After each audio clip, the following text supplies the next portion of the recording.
குதிரை போல் கடிவாளம் கட்டிக்கொள். உன் வாழ்க்கையில் உயரம் தானாக ஏறிக்கொள்.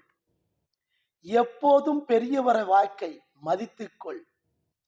பெற்றவரை ஏமாற்றாத பாதையை நீ நம்பி ஏறிக்கொள். எக்காலமும் உனக்கு நல்காலமே. மூத்தவரை முன்னோர்களை மதிக்கத்தக்கவனாக நீ நடந்துவிடு. எப்போதும் உனக்கு வாழ்க்கையில் சிறப்பே கிடைத்துவிடு. எந்த நிலையிலும் குலதெய்வத்தை மறந்து விடாதே. உன் குலம் உன் பின்னால தைரியத்தோடு வந்து நிற்கும். எப்பொருளும் மெய்ப்பொருளே. நீ பேசும் வார்த்தை யாரையும் புண்படுத்தாமல் பேசி பழகு.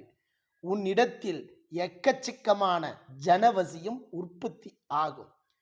எல்லா நேரங்களிலும் நீ நேர்நிலையாக நில்லு. உன் பின்னால் நிம்மதியான ஒரு நிரந்தர கூட்டம் தன்னால் வரும். இறைவன் உன் பின்னால் நிற்க மாட்டார், உன் உருவத்திலே கலந்து விடுவார். நீயே இறைவன் ஆகுவாய்.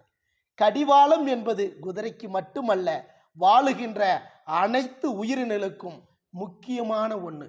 காரணம், யாரையும் புறம் பேசாமல், யாரையும் பின்னுக்கு தள்ளாமல், நேர்முகமாக நேருக்கு நேராக ஓடிக்கொண்டே இருக்க வேண்டியதுதான் இந்த வாழ்க்கை. குருவே சரணம்.